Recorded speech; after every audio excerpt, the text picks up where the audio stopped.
Well, look, the United States has a trade deficit with both South Korea and Japan.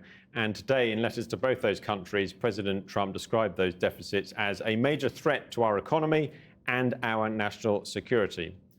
So back in April, the president announced a raft of tariffs against many countries, including these two, that triggered a stock market collapse. And some economists even questioned the stability of US government policymaking. Those tariffs were paused for negotiations. That pause expires this week. And so today we get these first two letters to Japan and South Korea, telling them all the goods that they export to the United States will face this 25% tariff from August the 1st. In both cases, that is almost exactly the tariff that he first threatened them with 3 months ago. And he warned them if they retaliate, he'll just take their tariff and impose it on top of his 25%.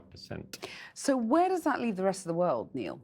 Well, today he was also taking a swipe at the so-called BRIC group of countries, which is Brazil, Russia, India, and China. He was accusing them of pursuing anti-American policies, which they deny, and he was telling any country that was thinking about aligning with them that they would also face an extra 10% tariff.